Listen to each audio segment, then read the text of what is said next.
Yeah. Okay, so this is just to a brief description of how to use a back valve mask for neonates safely. As you can see, it's very small volume, and the face mask is even small. It will come in this shape and form.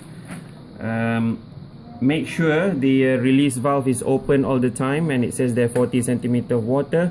If you happen to find that the cap is closed like that, make sure you open it before you use it on a patient.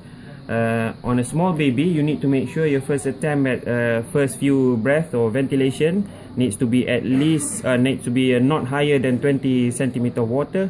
So you need to find one of these manometer, open the port at the side, and put the manometer in place.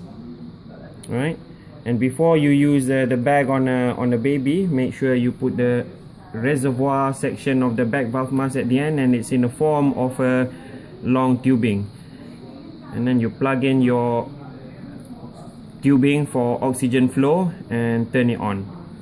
As you're ventilating the child, you create a seal at the child's mouth. I'm using my knee for this, and as you ventilate, you can see the manometer go up. So you should release the ventilation when it gets to 20.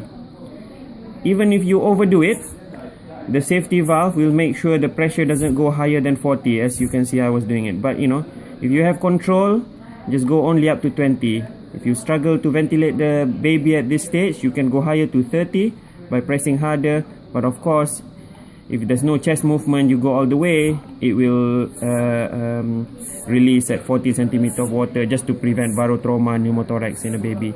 And if you feel like the baby is still hypoxic, you need a bit of a PEEP, you can use a PEEP valve that you can attach at the end.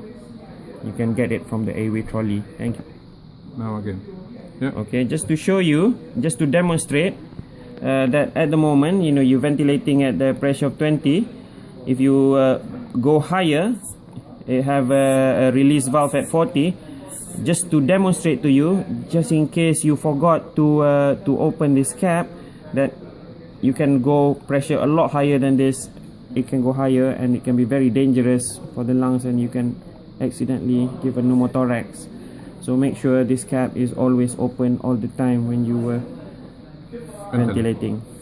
Thank you.